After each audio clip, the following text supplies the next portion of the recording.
Whack. Okay. What are you gonna do?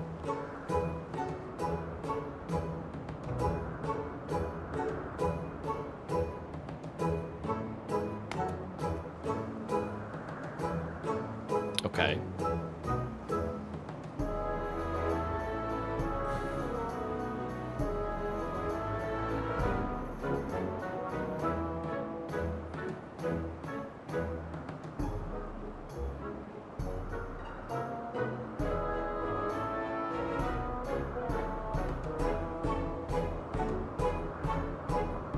Let's go. Can't read it, or maybe there's nothing to read? Okay.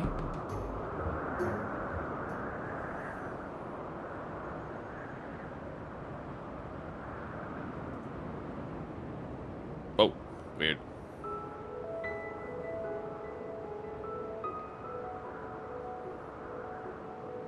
I project my emotions to others in turn. Not actually speaking to you in your mind. Rather, you are converting my emotions into words and intention. Interesting. Process performed subconsciously by intelligent life forms. Interesting. The ability is vital to my mission, for it allows me to interact with intelligent beings, even should they communicate via unknown languages or other nonverbal means. As a consequence, I am clumsy at speaking. Yet though I struggle to express myself in this fashion, Hermes wants me to speak as much as possible, for everyone has thoughts and feelings that they may wish to hide. I harbor an affection for you, one that is difficult to define. Aside from the fact that you share common traits with us, your thoughts are complex, prismatic. They draw me in and leave me wanting to know more. Out of respect for your privacy, I will refrain from using my power when speaking with you. Nonetheless, I want you to know that I wish to be your friend. Aww.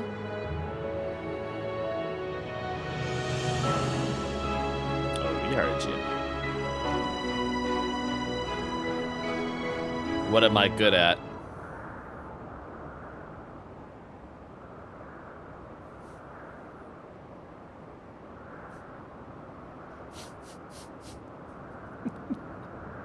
I'm the guild leader. I'm a guild leader. I'm not good at anything.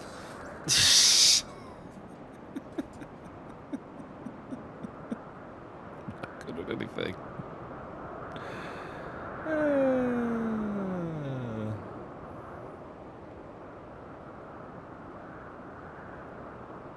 She's probably never seen a gunblade before, so... In fact, she definitely would not have seen a gunblade, since they are both of Garlean and Bojin design. They're both.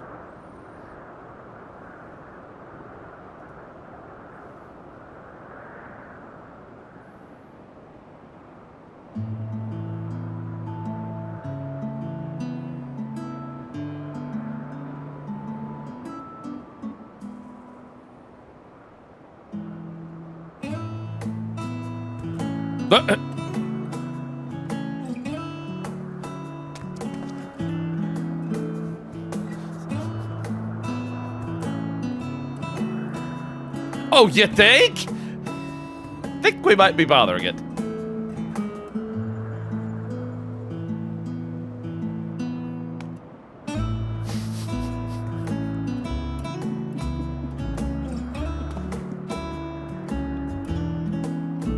Creepy little bird. Those things have never evolved.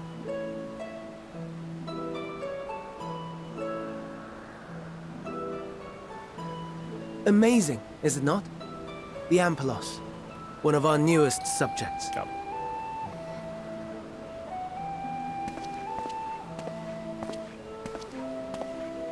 So, how are we coming along? It won't quit sneezing. And now everyone has the flu.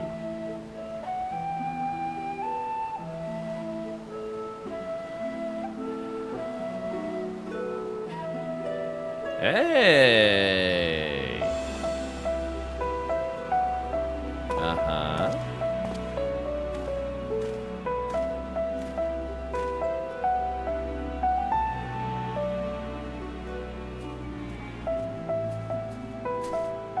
This place is Elpis. Those flowers. Elpis. Entelekis. Like me! Intellecties. Hmm? They are a product of Elpis, and so named for their birthplace. A happy accident, born of the hands of a former researcher who loved beautiful blossoms. Really? Unique for how they change color, to reflect the emotional state of those nearby. Indeed. Though be it here or elsewhere, they are seldom seen in any hue save purest white. Ah. Reflect the emotional state, you say? By what means do they achieve this? Indeed, by what means?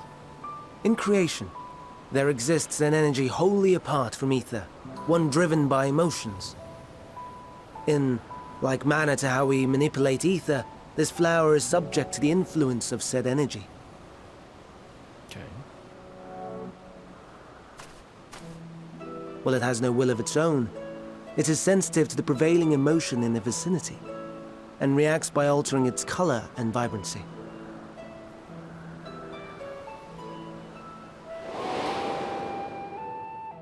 Akasha? It is one of the unseen energies defined by Harnish alchemical theory. Though a gross oversimplification, some describe it as an essence influenced by feeling. She was right. She was right.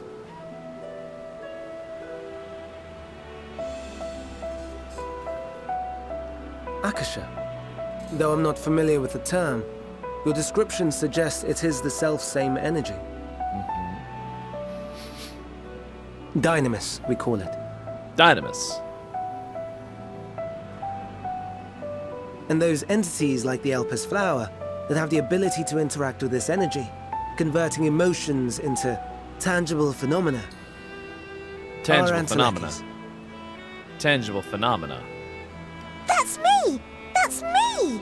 An Enteleki! That you are, my dear. And no ordinary one at that, but the first possessed of free will.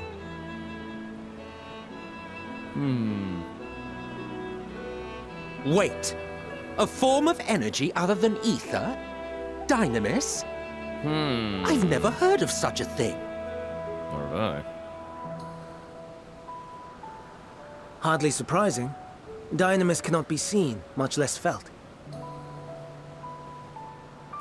And though its existence has long been theorized, we had no proof until the flower's serendipitous creation. What's more, Dynamis is far weaker than ether. Under normal circumstances, its effects are drowned out by the latter. Really? On account of which, beings comprised of and reliant upon the ether, like you and I, are unable to make practical use of Dynamis. 'Tis a truly esoteric thing, known to but a select few scholars. Intriguing. Then, given the limitations you described, why create Meteon?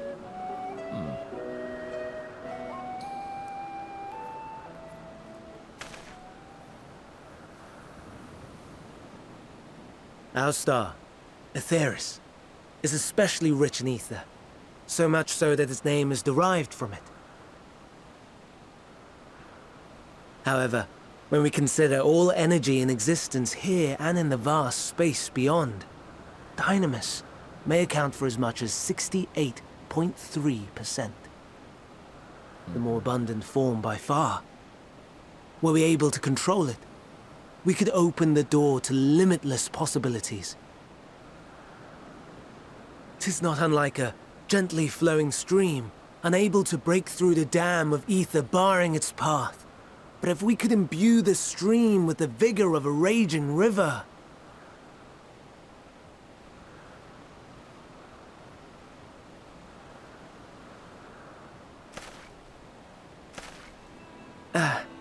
Not that I have such grand ambitions.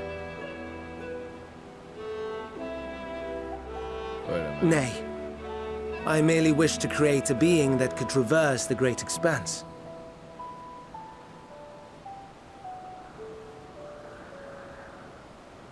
The relative scarcity of ether beyond the bounds of this star was a concern. And so, I looked to another source of energy by necessity.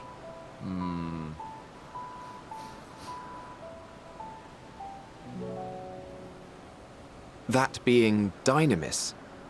No wonder her ether is so thin. Indeed. Precisely. Yours is thin too. Like an entelechy.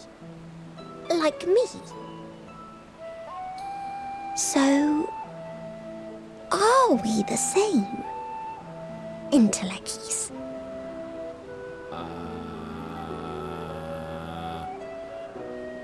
I don't even know if I transcend my limits with nothing but determination. It's called a limit break. If I'm thin, it's because emet-selch didn't do a proper job.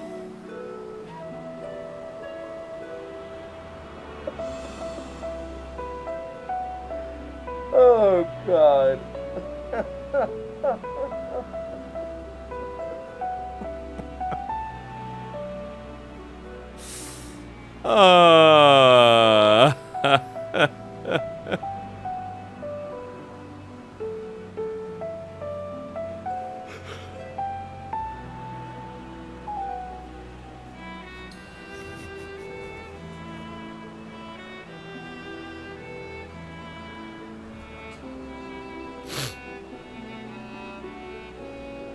Well, aren't we ungrateful?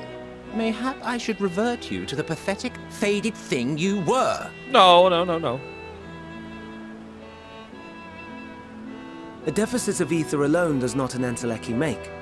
It would, however, make it easier for you to interact with Dynamis. Oh, okay. And limited though its influence may be, this quality could prove the difference between victory and defeat. You do well not to underestimate it. Limit break. Limit break. It's literally a limit. They're literally describing limit break. Oh dear. I'd forgotten about the poor fella. You must excuse me a moment while I go and verify a few more things.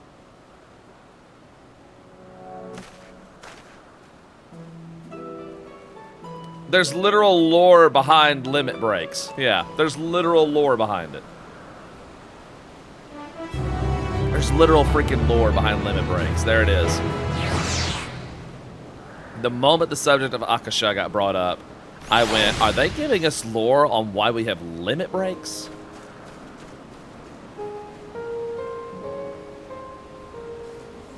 And the fact that we're fractured beings, and yet we are conjuring weapons that are not known to this world, and yet are known in other Final Fantasy universes.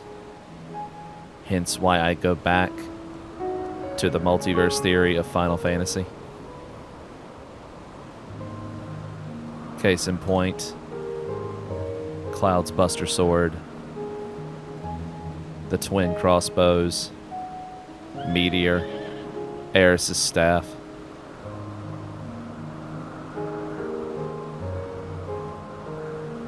I'm telling you, there's a multiverse theory with Final Fantasy XIV. I'm telling you it's there. I'm telling you it's there. I'm telling you it's there. Because, like I said, Gilgamesh, Omega, and even Shinryu are evident to that. Like, they're living proof that it's there. Interesting. I don't think stuff like that is merely an Easter egg.